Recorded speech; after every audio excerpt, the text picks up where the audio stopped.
Barcelone. La cité catalane fait l'actualité de la course océanique et du championnat du monde IMOCA Ocean Masters. Un bateau, 2 équipiers, un tour du monde sans escale, 3 mois de course en mer pour couvrir plus de 45 000 km.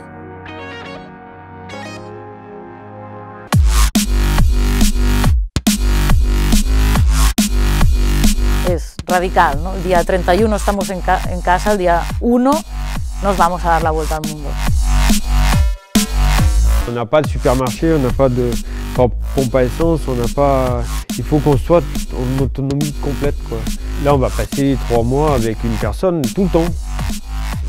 On retrouve ça en prison, hein.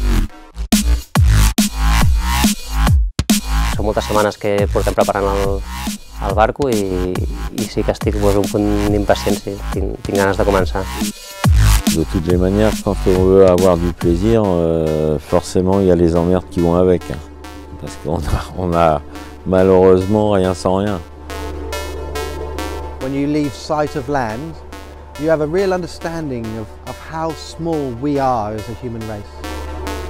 Les 16 navigateurs qui prendront le départ le 31 décembre savent à quoi s'en tenir. Dans toutes les têtes, les images des 2 dernières éditions.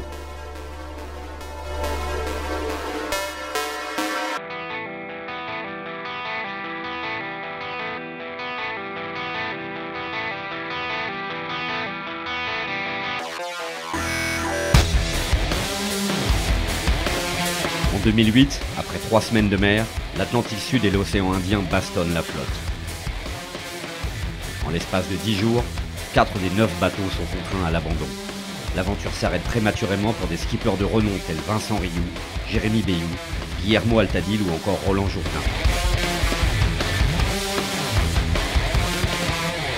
Après 92 jours de mer, Jean-Pierre Dick et Damien Foxhall s'imposent à bord de Virbac Paprec 2.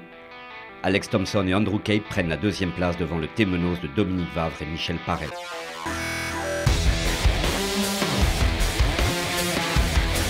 Plus tard, la 2e édition réunit 14 bateaux. 2 parmi les favoris, Président et Foncia, vont rapidement devoir renoncer.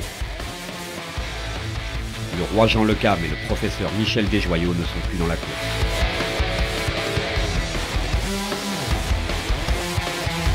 Jean-Pierre Dick, associé cette fois à Loïc Perron, signe un doublé extraordinaire sur Virbac Paprec 3, devant le Mafré Dicker Martinez et Xavier Fernandez.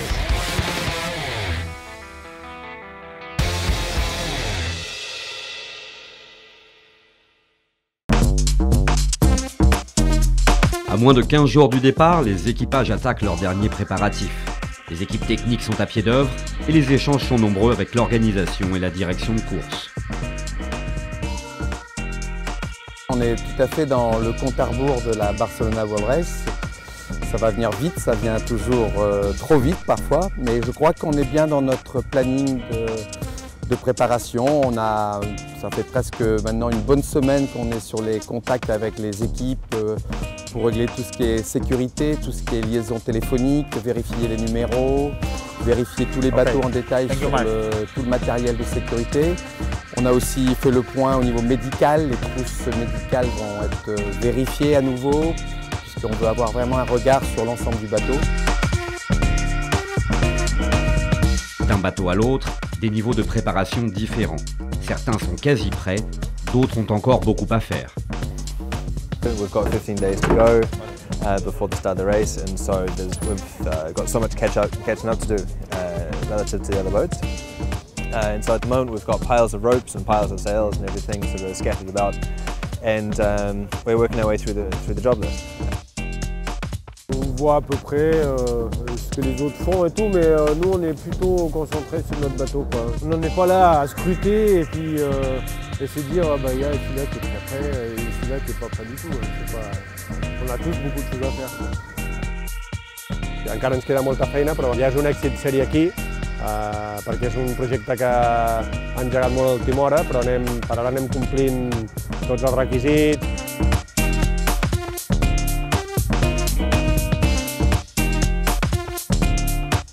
Just in a training in San Feliu 2 weeks ago, we hit something at night.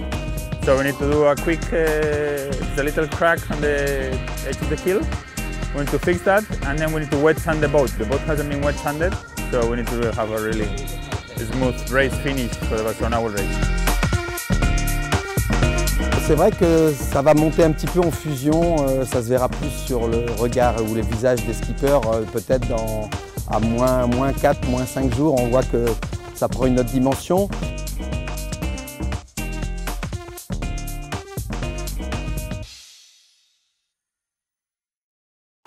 Me'n vaig al gimnàs.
People sometimes say to me, what do you do for a living? And I say, well, I'm a risk manager.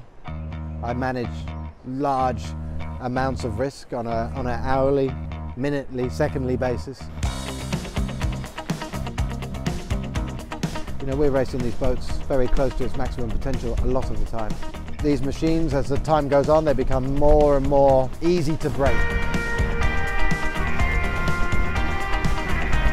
For me, it's my job, it's what I do, it's what I love, it's my passion. I wouldn't be the same person without it. And it's tough, you know, to choose, to make the choice to go for 3 months away is a difficult choice to make, not only for me, but also for my wife. You know, Pepe and I will be married for 3 months. There's no possibility to be divorced, so we're there together. And, you know, we have to learn how to get the most from each other. And like any marriage, it's easy to push the wrong buttons and get the wrong answer.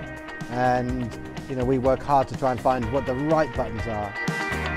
When you're going down a wave at 40 knots in the middle of the Southern Ocean in the middle of the night and you're scared, you can look at the other guy in the eye and you can see that he is scared too. Pepe is, from a technical point of view, his ability to be able to fix things on board is better than mine. So I hope he'll be doing more of the maintenance than me. You know, the competition in IMOCA is intense, and the experience of the skippers is immense. And if you didn't look at what they were doing, you would be a fool. I want to finish. Number one priority, to finish first. First you have to finish. But you know, we've been second in this race before. The last race I didn't start it, so unfinished business. We've got a great boat, well prepared. You know, our goal is to win. But we never sail against Pujolar. And Pujolar, since before, has had some big changes to the boat. And so we expect their performance to be very close to ours. The challenge for all of these teams is to get that balance right, reliability versus performance. And in this race, we're allowed to stop, but if we stop, we take a penalty, a time penalty. My biggest fear isn't that I'm going to die, it isn't that I might hit a container or a whale or a ship or I'll fall overboard or I'll get hurt. My biggest fear is not to perform. Issu de la voile légère avant de passer aux courses océaniques, Guillermo Altadil, accompagné par José Muñoz à bord de Neutrogena, figure parmi les favoris de la course. Ses points forts, La polyvalence, une solide expérience et un mental d'acier. Yo soy uno de los que empezó en la vela oceánica, un poco de la forma profesional, antes eran eran más amateurs y bueno, he tenido la suerte de dedicarme a este deporte, de coger el momento donde empezaba a ser profesional, donde había más cobertura médiatica. À son actif, un coaching gagnant en tornado aux Jeux Olympiques, 21 transatlantiques et 6 tours du monde. The Race, en 2001 à bord de Club Med, a fait de lui le premier espagnol à boucler une circumnavigation par les 3 caps. Il se présente revanchard sur la Barcelona World Race, après avoir dû abandonner en 2007 sur une avarie de safran. Me gusta desde por la mañana, no como obligación, sino porque lo necesito, pues hacer cualquier tipo de actividad, desde ir al gimnasio a hacer mountain bike o bici de carretera o paddle surf o vías ferratas o navegar en vela ligera.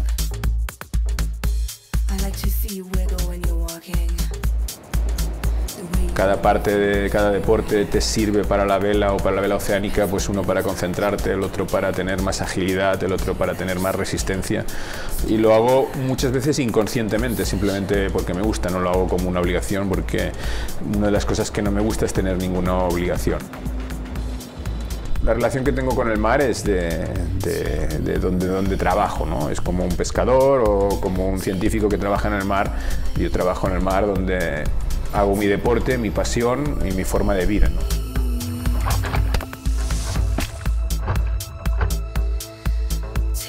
La vela tiene 50% de científico y 50% de más de arte, ¿no? De tener intuición, de expresarse, un poco de entender el viento, a veces de no saber por qué lo haces, pero hacerlo por intuición, que es un poco también como pasa con los artistas, de que a veces no les preguntas por qué han hecho, pero les ha salido.